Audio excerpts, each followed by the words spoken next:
Oh yeah, I gotta write what we are doing here today. The story behind the Steph Curry logo man with Gems with Leore. I don't know his actual handle. His handle is so complicated. Brother, what's up, my man? Serena, what's good? I called him Steph. That's okay. Welcome to the new apartment. Scoop, what's good? You're right, Shy, whatever your real name is. Welcome inside to Adam just landed on a plane in Austin, from Austin back to New York. He's getting ready to watch Game 2 of the Suns taking on the Bucks. Woo!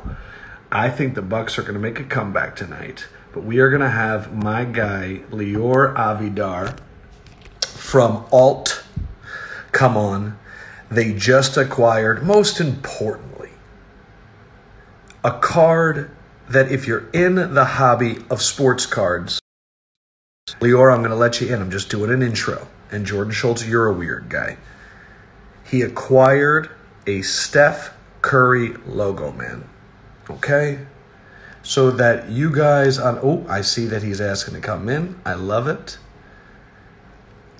I want you to know that this is what it looks like. This is the Steph Curry Logoman. I'm going to walk you through this before I bring in Leore. It's an PSA 8. That's the grade. The auto is a 10. I'm covering it up so you can't see it. So that auto is a perfect 10 according to PSA. For those that don't know cards, in basketball, this is the #1 brand that in terms of when it is sold, it is seen as the highest. When it comes out, they're the most expensive boxes. And this is his rookie year, 2009, when he first came out. And the NBA logo as the patch, there's only one of them. This is a 1 of 1, as you can see in the PSA logo, 1/1. Leore, I don't know how they found this. I don't know who had it. Those are the questions that we're going to try and answer tonight. But it is now 51% controlling interest in this beauty is now belonging to Alt. And it's a masterful card. It is Steph Curry's #1 card. And if you think about what Steph Curry means to the game of basketball, those multiple championships, the back-to-back MVPs, the fact that kids all over the world are shooting from 35 feet and yelling Curry. He is one of the defining athletes of this generation. And this is his #1 card. Kenny Dorsett, I need that card. Well, they have it valued at $5.9 million. So we'll see. We'll see if, Kenny, you can afford that. Let's bring in...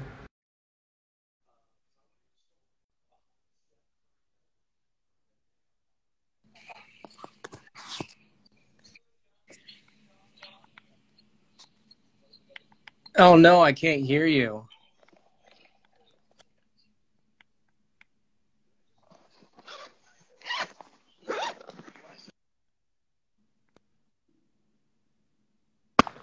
Do I sound better now? Now we hear you. Hold on, you didn't hear me at all before? No, I'm just kidding. No, you just went out a little bit. What's going on? Okay. Jeff Wilson says this is one of the hottest cards of the week. Hey, and look, if I have a fire, we're prepared. Okay, I'm back. First of all, good to see you. You too. How was the flight? What's up? How was the flight back? Oh, I don't want to talk about airport stuff. You know, when like there's a lot of rain. But welcoming in Leore. Leore, you've been collecting cards since you were how old? I started when I was 8. Well, is my audio still bad, Leore? I hear you. Okay. Did you hear me doing the full intro of the card and everything? Whole thing, you pointing to the card, everything. Okay. Damn. Um, you been collecting since you were how old? Since I was 8. When you were growing up, did you get Logomans? Like, or was that out of your reach when you were coming So up? yeah, I mean, I was in prime 90s era. Like I stopped collecting in 2000 for a period of time. So I honestly, until 2016, when I got back into it, I never even seen or heard of Logoman. And then I got back in and I was like, everyone was just talking about these cards. And I mean, to get a hold of some of these, you just hear about them. So I had not known about it. Darren Ravel in the chat, even Darren Ravel will say that a Logoman is cool because there's only one of them. I first met you when you got the LeBron card for 1.8 million, and that was right in peak hobby flourishing in the spring of 2020. That went into Alt Fund 1, which you have. For those that maybe don't know, what is your concept of alt, and what are you doing with these funds, just so people can have an idea of what your plans are for these amazing cards? Yeah, and I feel like people always get confused about what alt is because we do a lot of different things. So core alt, the core platform, what we're building is an exchange. We're trying to make it really easy for everybody to just buy and sell cards and offering a lot of services around it. So we're trying to do a lot of innovative things and solving a lot of the problems that I've personally seen over the last couple of years and that we all talk about, right? So some of it is that you get paid right away and really low fees. So that's the core alt platform. But then, part of the bigger vision, we really want to turn this into like a true asset class. We want, everyone in the world to be able to invest in cards and what it means to invest in cards, which to me, it's like investing in a player brand. And in order to actually accelerate that, and we kind of took a play from the cryptocurrency playbook, they got a lot of institutional investors in. And so for the people who obviously don't know what a Logoman is or what a card is, we created a fund where they can invest their money, get exposure to the card, but we can decide and we go out and buy cards on their behalf. So it's some of my money, some of our investors' money, and obviously we raised outside capital as well. And I think I'll just add my insight about that experience. Like, I've met a lot of athletes that have seen the conversations about the hobby. They'll text me out of nowhere and they'll be like, how much is my rookie card going for? And they know that it's interesting. They know that there's a cool community that is doing it, a smart community that's doing it, and they know that it's a rising asset class. But so many of them just don't know where to start. And I'll tell you, just like when they hear about funds, they get excited because they're like, yes, like I want to be a part of this. And then the hobbyists that have been in it forever are like, you have to understand, part of what makes the hobby great is hunting for cards. So I want to talk, did you go out hunting for the Curry Logoman? Did you hear about it and thus your ears perked up? Like, how did you even know that the Curry Logoman existed? Because I had never heard of it. Hunting is a tough word for it because, I mean, some of these cards, I don't know how you even go out and hunt for it. So we got very lucky that a private seller approached us with this card, and due in part because of us buying the LeBron James card for $1.8 million. And so we had it on our list of cards that if we were to ever figure it out, it would be a must-have for the fund if you have the capital for it. Wait, so did you guys have like a board and you were like, what would be you did? We have like a draft board, and it's do it more for fun.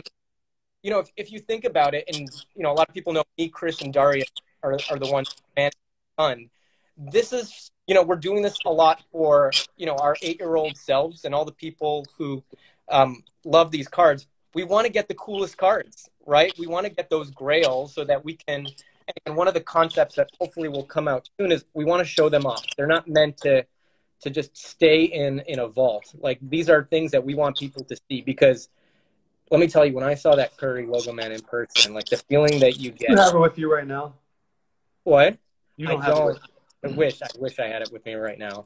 But I want other people to experience it too. And so we do have this board. Yeah, that's as close as. Look at it. We're gonna obviously try with a lot of events coming up. There's Atlanta, there is the National. We're gonna try to bring out some of the cool cards that the fund has bought so that people can come and see it. Okay. Oh wait, is there a chance this card's going to be at the National? No promises, no promises.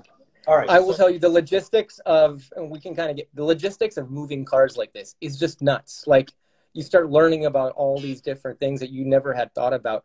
But anyways, yeah, we have this draft board for cards. And so it's so hard to find the cards on there. So it's just more of a, I feel like it's like Mel Kiper's draft board of best cards. And so when they come up, we just all get really excited. Okay. So how did you first hear about this?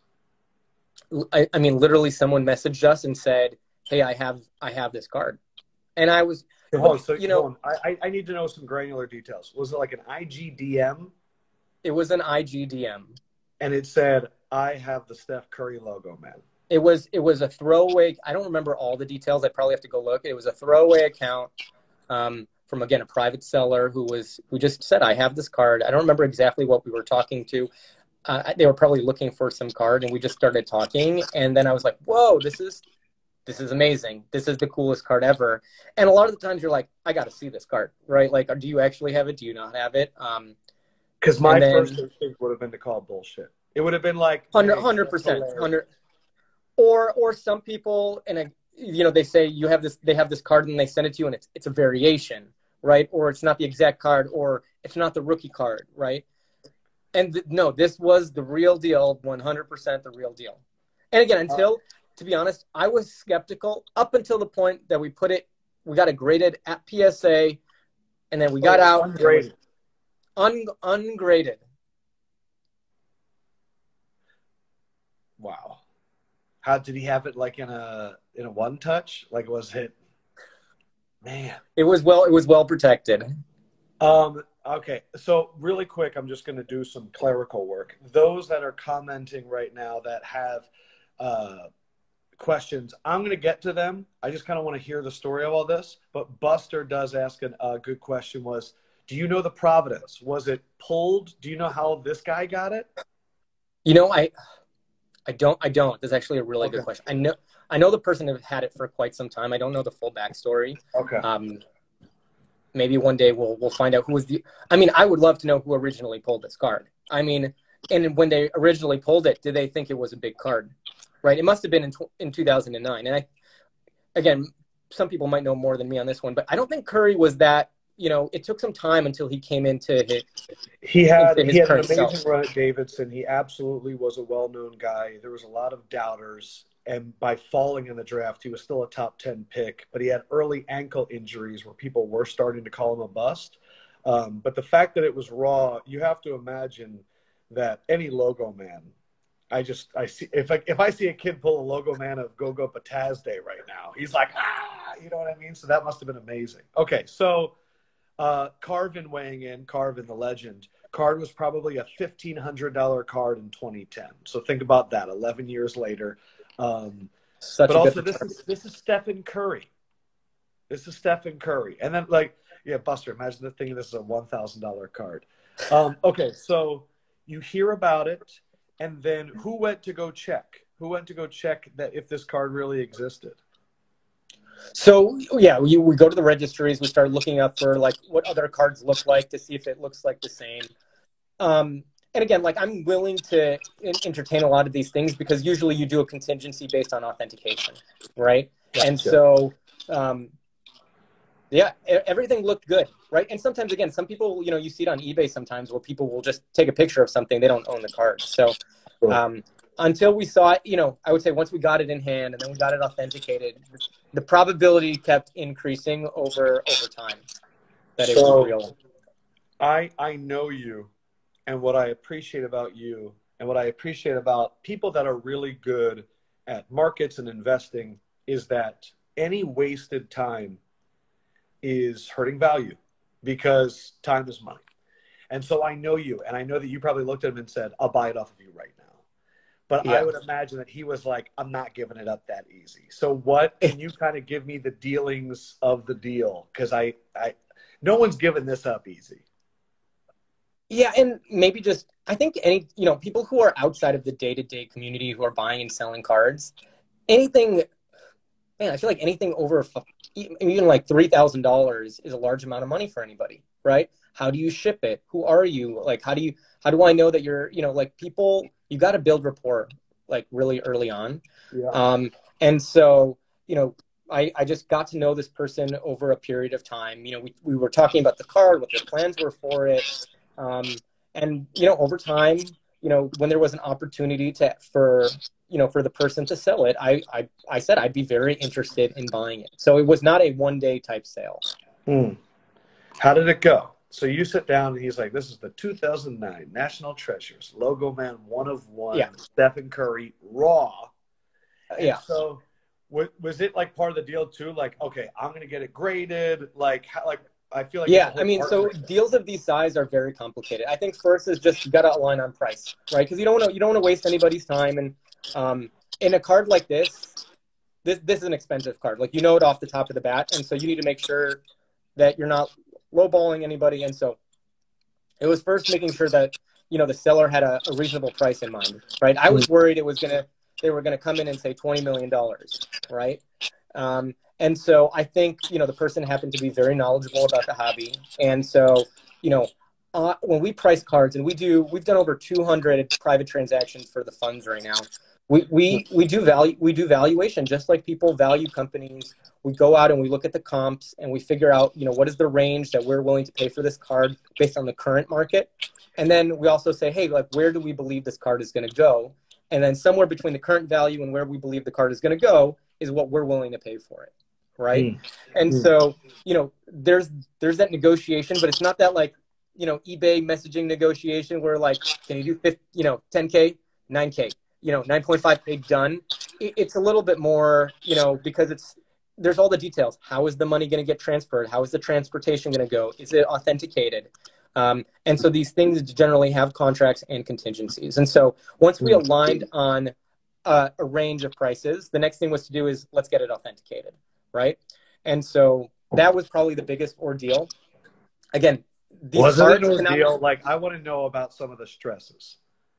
So just think about it this, you can't just go shipping a card that's worth $5.9 million, right? Yeah, like, okay, so I know that there's a lot of people in the hobby here, and I know that all of us have at some point gone to FedEx with an expensive card, and then the guy's like, what value would you say is in this package? And you're like, it's nothing, just send it. Because I don't want to tell him.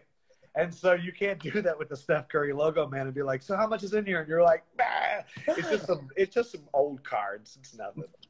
So when you ship things internationally, you actually have to write it down. I am curious. You have to fill out the forms and everything. Oh my God. It's nerve wracking. I'm like, if I say it's a card, they're going to open this and this, buyer is never going to get the card. Yeah. So yeah, I mean, in this case, so here's what I've learned. There's the boring, but interesting stuff for someone like me. Like, insurance is the bottleneck. You want to make sure that every step from wherever the seller is keeping the card to wherever we're going to be taking possession is covered by insurance, right? You never know what's going to happen, and you never want to have that liability. And so insurance really dictates what you can and can't do, because they're not going to let you, send it via FedEx. Sometimes they won't let you send it via a commercial airplane. And so in these cases, you do need armored bodyguards for something this high level.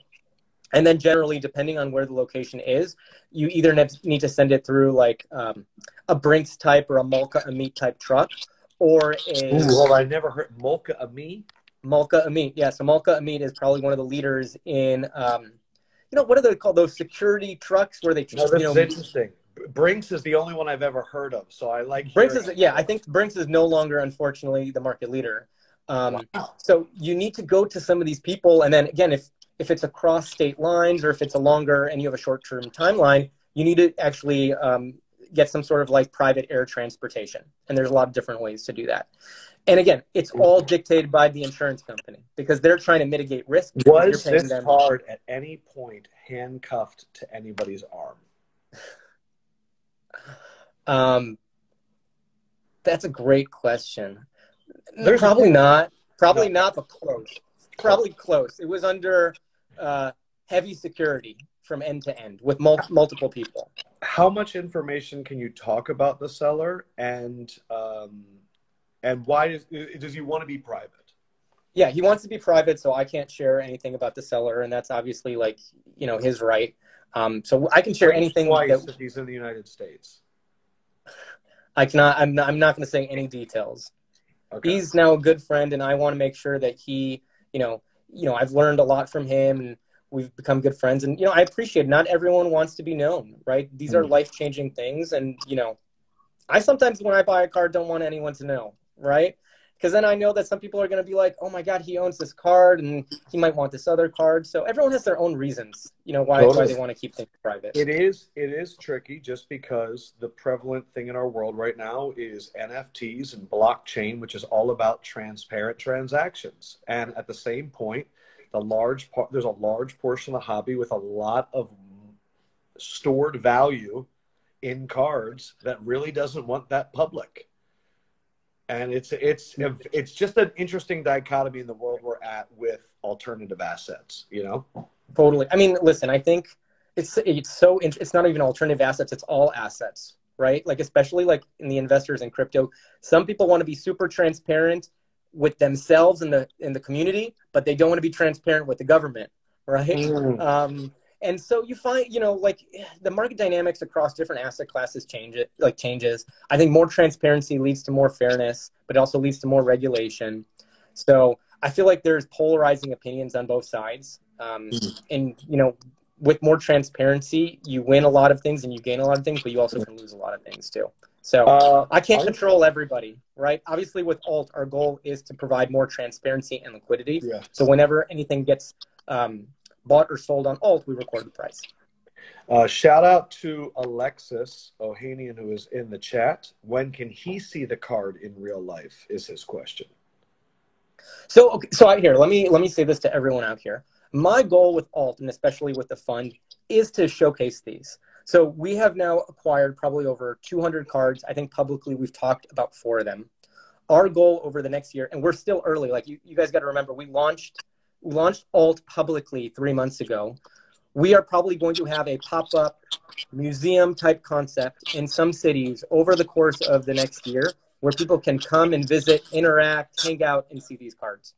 So we're in the works. We want to do that. These are meant, as I said, these are meant to not be stored in a vault. I'm going to say it right now. Do something with my guy Zablo at Bleecker Trading. Let's just do it. Let's just have him in New York. I want it to be fun, right? Like I envision this kind of it's like museum is such a formal word, so it's just somewhere cool where people can learn about the history of these things and view them. And so there's a lot of things that need to be figured out. And I can tell you the purists of the hobby want to make sure that this auto never fades, right? So I've learned already, I got to find the right lighting and I got to experiment with that because autos fade. And so we got to preserve these things. Hopefully they can last for 200 plus years or more. All right. Alexis wants one in Miami. Taylor Rook's in the chat saying she's going to get her cards. If she has a PC, I want to see it. Okay. Leore. Question that I had that a lot of people were asking. Why 51%? Well, if I could purchase the entire thing, I would have, and I would have paid 5.9 million. So hopefully that alleviates some things, but not everyone is willing to sell the entire thing, right? You guys got to remember, this is a really important card. There's a reason why these fractional companies exist in the first place, because people want to retain some equity in their card. So I'd say that was part of it. The second part is the fund, our second fund. This was the anchor asset. Man, owning $5.9 million of one card in the fund is a little bit scary. So it actually worked out in our favor. How much does a fund normally have in an asset class? In one, man, maximum 20% in one category. I mean, but some people go more. And you're saying that in a way that would make Curry a category. It would just make basically the Curry the entire fund. Right. What I'm asking is how much money did you guys start with investing in Alt Fund 1? Alt Fund 1 was $20 million fund? Alt Fund 1 was a $12.5 million fund. It's now worth a little, it's up like 70 something percent. So someone here can do the math. Maybe that's 20 something. So imagine that we had the Curry in that fund, it would be 25% of the fund. Right. Gotcha. And so our biggest purchase for Fund 1 was we had the Giannis Logoman, which a lot of people forget that we own, which was 1.812 million. Right. Time out. So you have in Alt Fund 1 the LeBron exquisite with not a lot graded higher than that, and the Giannis Logoman. Yeah, and a couple of other crazy cards too. Okay, I want to hear So about that later. I think I publicly. did not know that you had the Giannis Logoman in there. I am watching the game tonight very closely. Wow. Okay, so in that first fund, you had those big cards, and then you were obviously going to be using the Steph card as the anchor of Alt Fund 2. Yeah, I like having an anchor player in every fund. It's a cool concept. You know, it draws people to the fund, but also it gives people something to root for, which is I think why people love cards anyways. And so I kind of structured Fund 1 as a way to root for LeBron. He's a generational player. And then for Fund 2, it's like, okay, what is the next generation going to look like? Who do they care about, right? And for me, it's Curry, right? When I see people, crumpling up a piece of paper and throwing it to the garbage, I said Kobe, they say Curry right now. And so what better player? I mean, it came into our lap. If we didn't have the Curry card, we probably would have found something else to be the anchor fund, but it just fit in really nicely at the end of the day. So did you try to buy the card? The whole card? Like the whole thing? Yeah. Absolutely. I mean, we got to have $5.9 million to do it. But I would say, again, the seller wanted – phone doesn't die. The seller wanted to – they wanted to retain ownership in the card. If I have the opportunity, I probably would purchase the entire thing, but I wouldn't necessarily put it all in Alt Fund 2 just because it would be too much in one fund. So maybe I would let other people can buy it and we could do some sort of like SPV. It's just, again, fractionalizing it, similar to what Collectible and Rally and Otis and Dibs are doing right now. Because I was talking to someone, they're like, isn't that a fractional of a fractional? But is that how it works at Rally and Collectible? Like, I know that you have a more 30,000 feet view of this than I do. It's just regular fractional.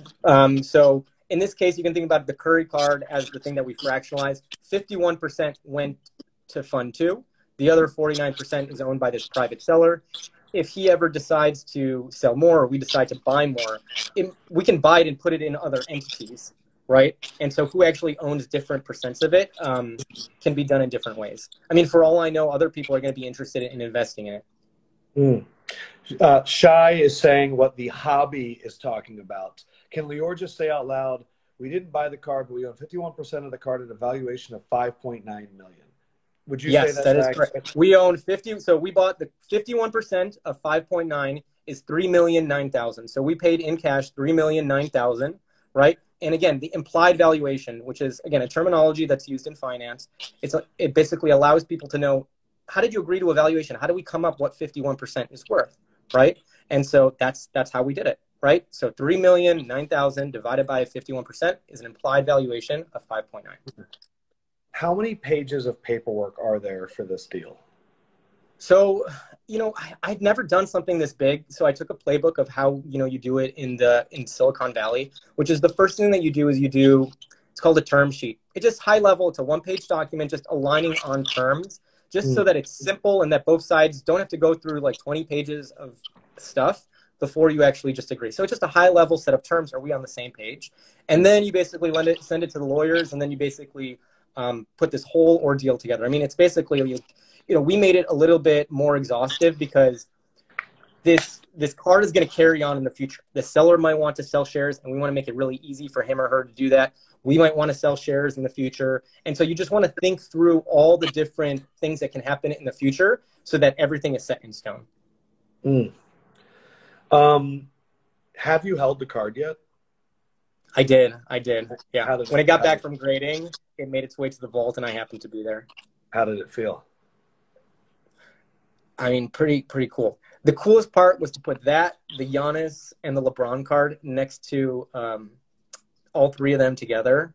I mean, it's just crazy to see some of these. I mean, and just Curry looks so young in the picture, so that was pretty cool.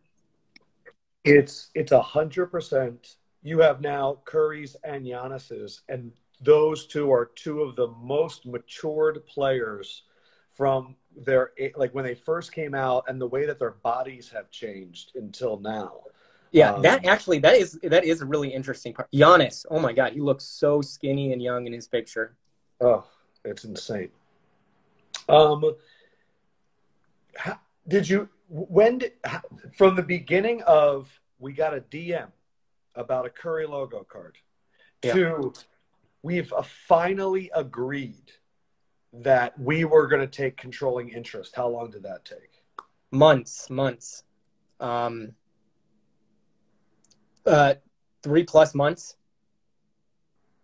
This has been in the works. and how much time per day were you thinking about it or working on it? I mean, in different stages, a lot. Man, the transportation day, I can't tell you how nerve-wracking it is for a card to be going, traveling in an airplane, hoping that nothing is going to happen, to arriving at PSA. Massive shout out to Jackie and the PSA team for, helping us get that card graded and sent back to us. Because that's also you got to remember, you got to give it to PSA and then you got to get it back from PSA. So at different points in time, there were different parts that you have to do a lot of work on.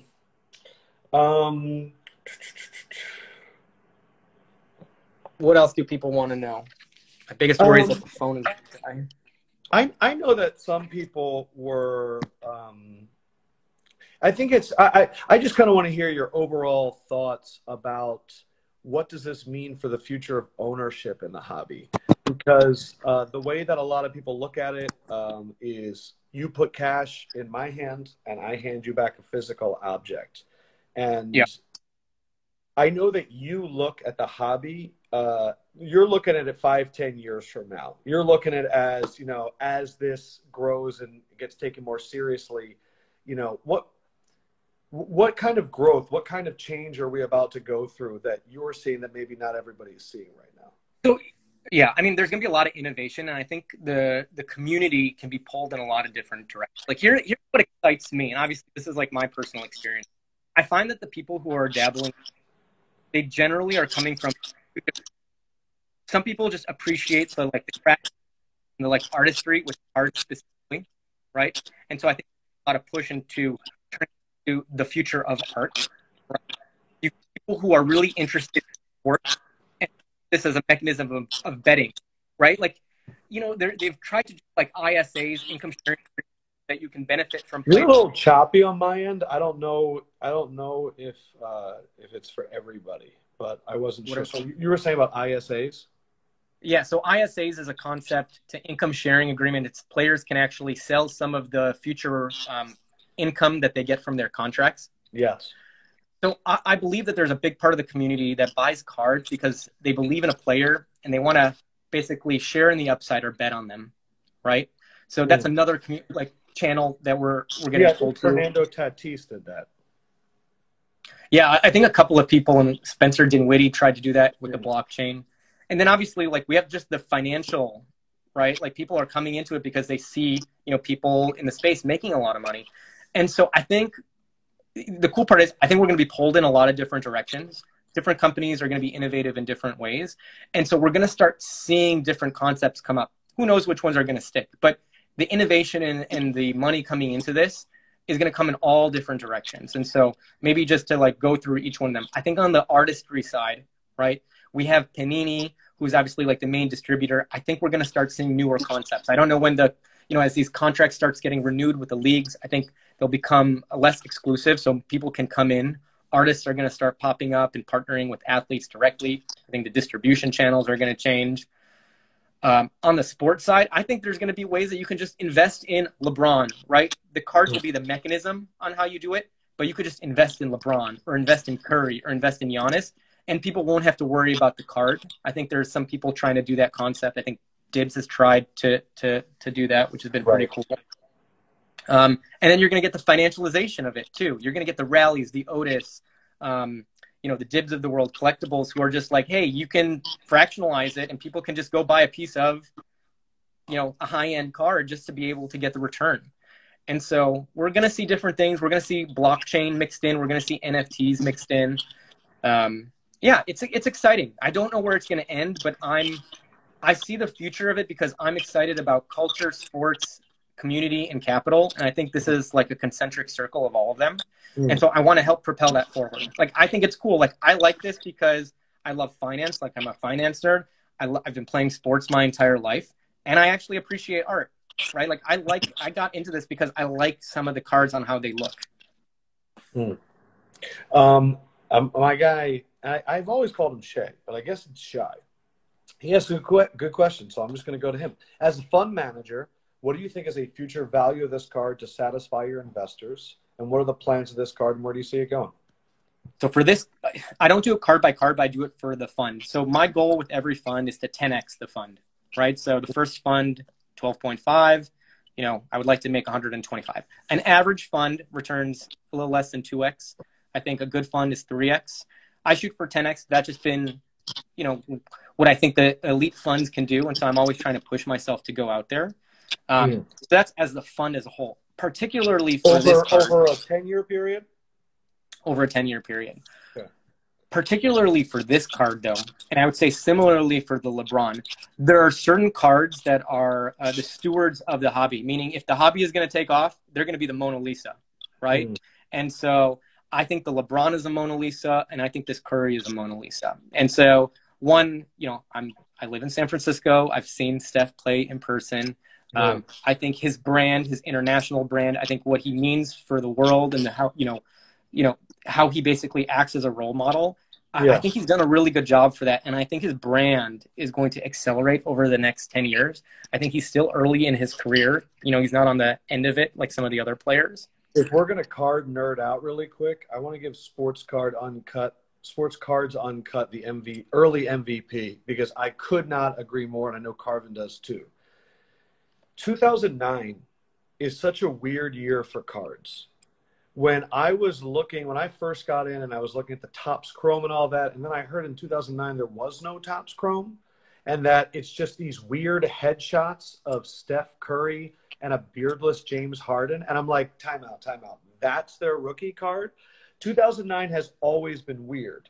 But Sports Cards Uncut has the comment, which is, I love that the Logoman is vertical because the rest are horizontal. And the National Treasure RPAs in those years were all horizontal. And there's a lot of horizontal RPAs. Yeah. But the fact that it's vertical is so nice. And I'm seeing some people in here saying, what's interesting too is normally you get thick cards graded at BGS. I know you're a PSA guy. Yeah. Oh man. Okay. Yeah. Grading. Let's get into grading. If you want to. I'm personally frustrated right now with just grading on both sides, and I've talked to both of them. I really would love to see some consistency, right? Like, man, it's the most frustrating thing. Even, I'm a PSA guy. I send my cards and I get a PSA 5, 6, 7. And, it pains me, especially because I can look at the cards and tell somewhat, and obviously like they're looking at things through infrared. I just think there needs to be a reset on what people actually care about to make sure that the grading companies are grading for the right things. And I think sometimes they're not grading for the right things. So it's just frustrating. Nothing frustrates me more than getting a card and getting a really shitty grade when I was just hoping for a PSA 8, right? So. But I know you're not. When's the last time you sent something to BGS? I sent stuff to BGS. I got 2 cards back today from BGS. What'd you get back today? Were they low? I got a 7.5 and a BGS 8. I'm getting killed. 7.5 when they have like stripes on it, or is that like a? I honestly don't know. And these days, like when I get it a 7.5, it might not be my cup of tea. I don't crack it. I just sell it, as is.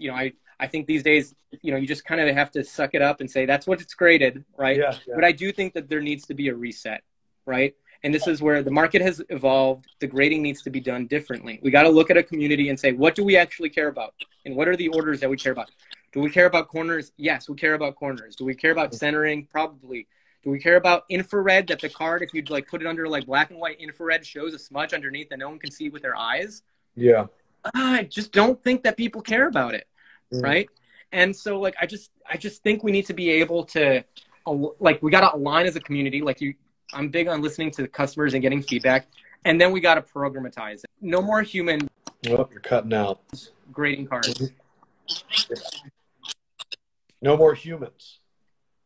No Nat, more human grading cards. If Nat Turner comes in the chat, we're bringing him on too. Why not? We'll make it a party. Leore, I have another question for you.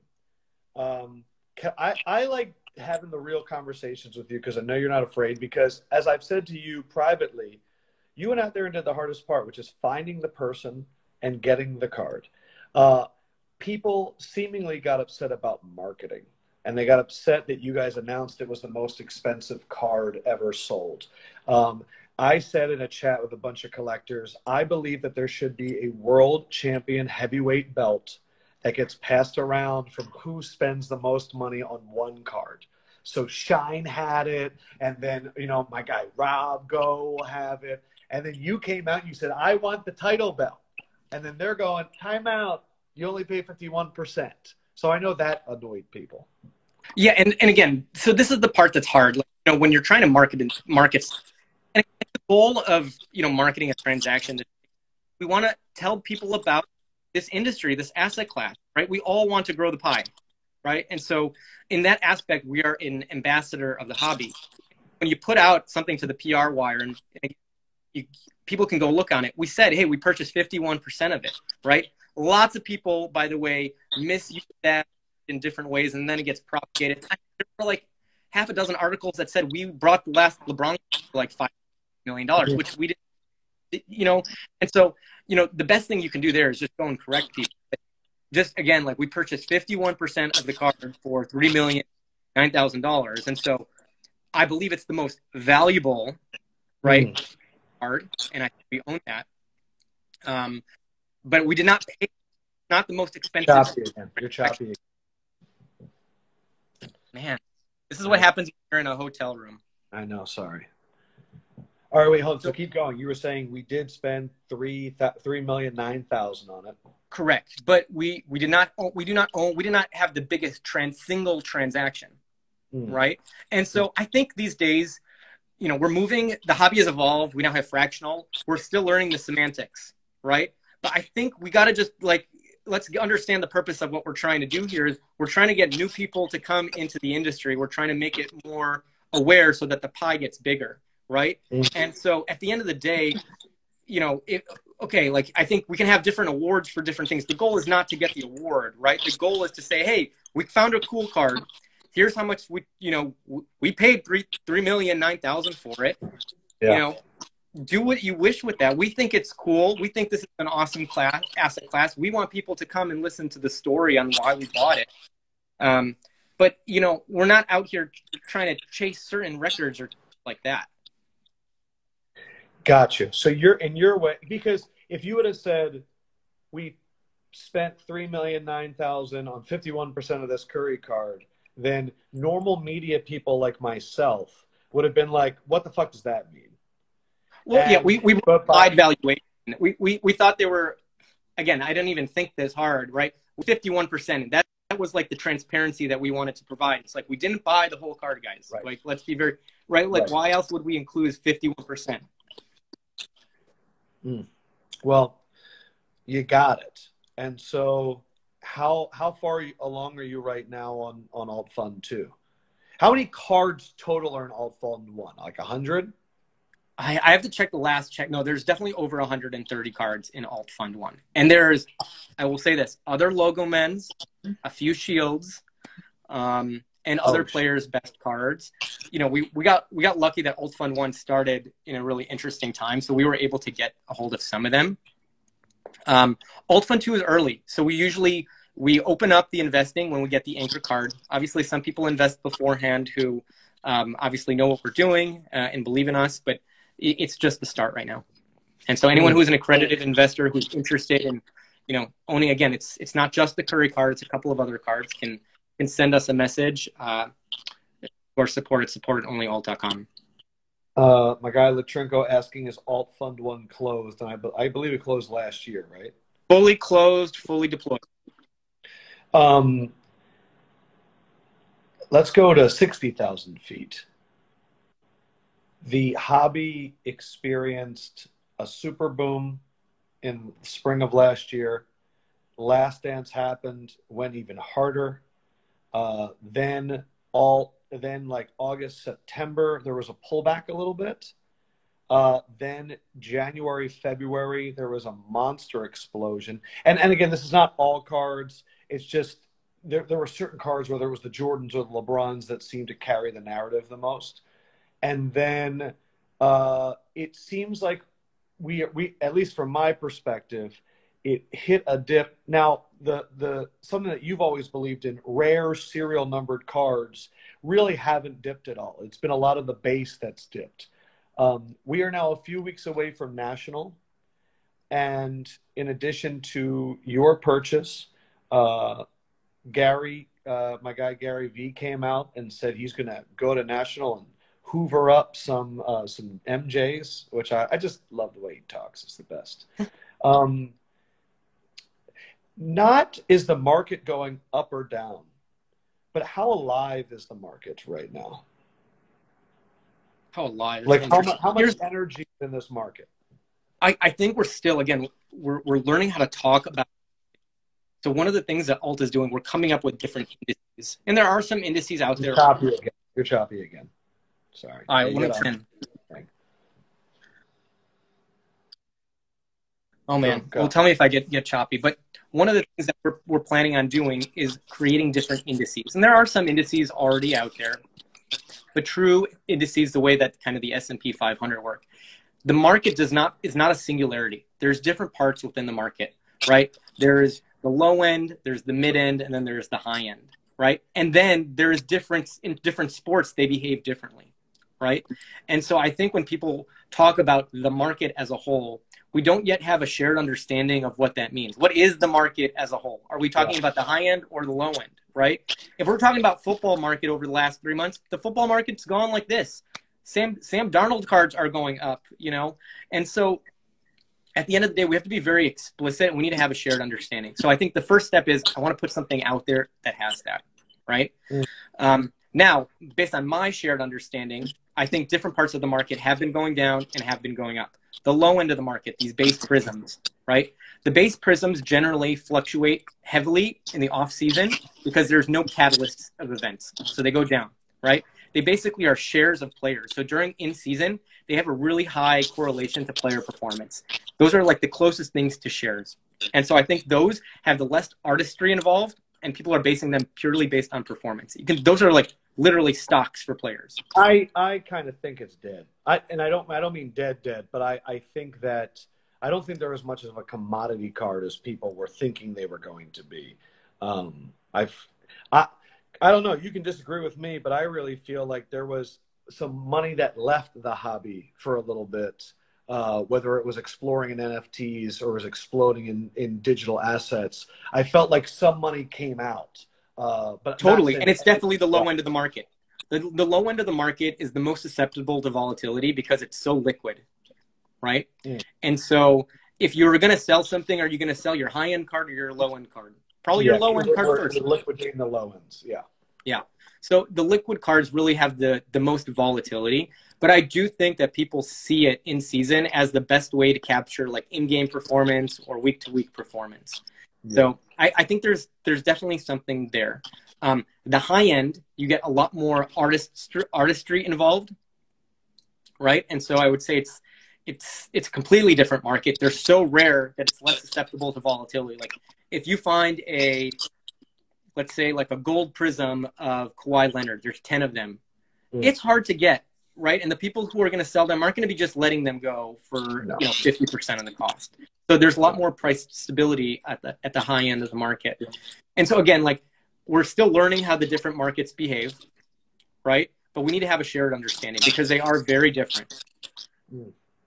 How can Alt not just be a company that succeeds financially, but helps grow the hobby of sports cards?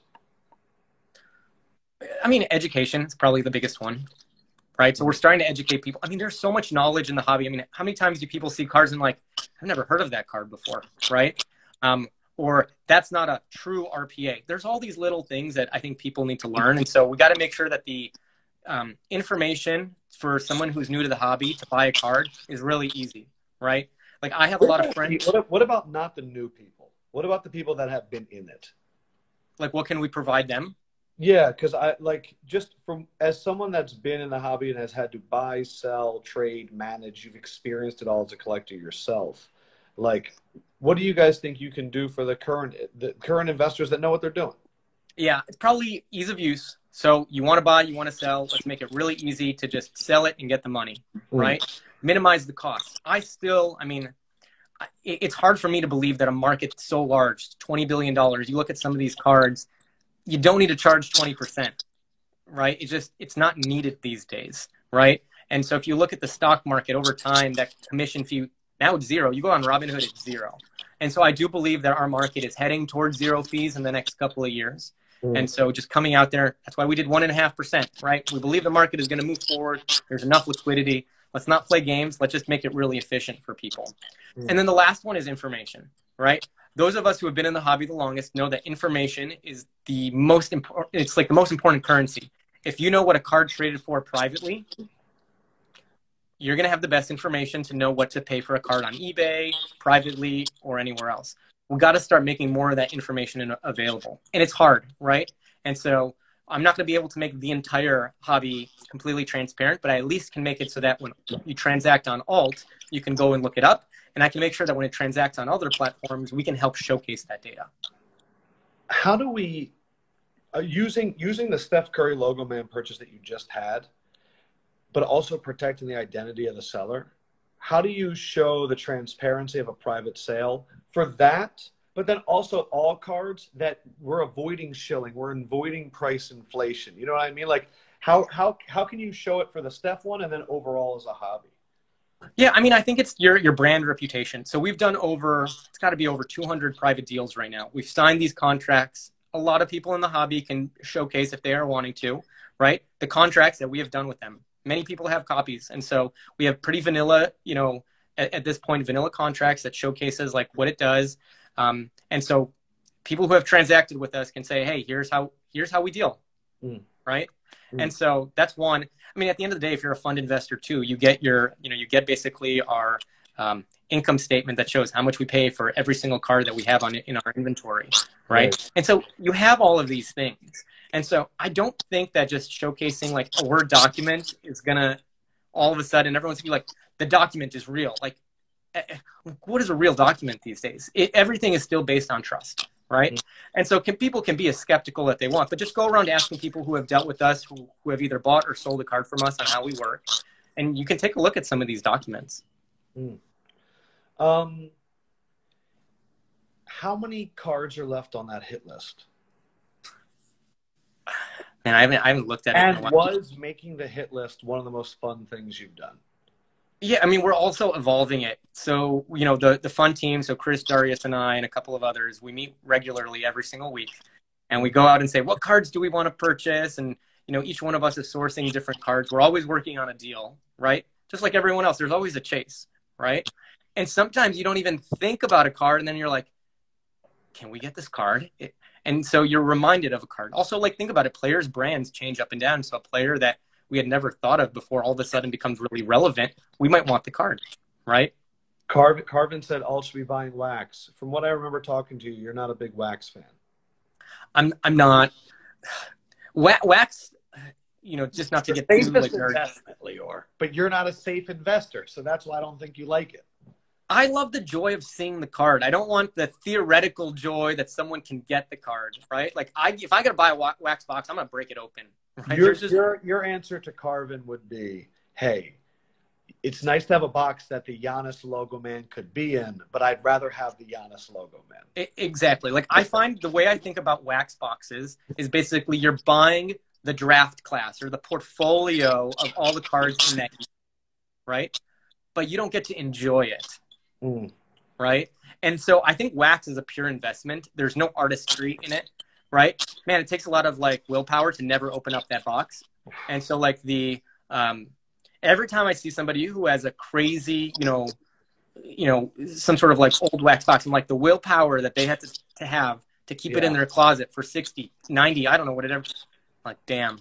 There is a direct correlation between people that own wax and don't hit the snooze button. Yeah.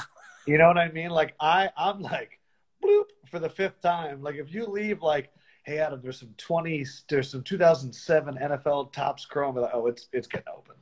Listen, my parents when I was a kid used to, buy, those boxes from Target, put them in their closet, and if I was good, right, I would go and, you know, they would give me a pack. I didn't even have enough willpower to wait. I just went one day and started opening them up.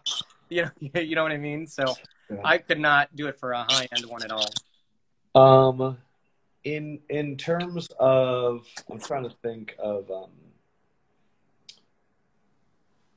how does it feel? Like it was a 3-month journey. Like just overall, how does it feel that you have your anchor asset ready for your second fund? It feels good. The best moment was when we got the card back from PSA, to be honest. You see it for the first time. I mean, you're waiting an hour and you have no idea what the grade is going to be. Oh, hold on a second. So when it's a card like that, it's a different process at PSA. Like this is a walk-in, they shut it like what happened? It might have been a little longer than, no, they take it to their highest, whatever the highest tier is. Ooh. Right? And you know, Chris and Darius were the ones that walked it in, so they probably can share even more of the story. I'm just like texting them, being like, "What's going on? How did we do?" And so I can't even imagine like how Was the it a text or was it a phone call? I think I got a picture when it finished. Man, it went by so quickly, I don't even remember. But honestly, I was thrilled with an 8 because at that point in time, I have gotten PSA 3, 4, 5s, auto 7s these days. And so when PSA 8, auto 10, I will take it. Whew. Oh, man. Can you imagine if it was a PSA 10, auto 10? Of that? I feel like everyone would have been like, it was trimmed. Right? Yeah, so like this is authentic. This is how you know it's authentic. How much this guy's collection that you got it from? I don't need you obviously can't tell the cards, but what kind of a collector were we dealing with? Again, like I'm gonna let him or her tell the story. Is it a good collection? They collect cards. Damn.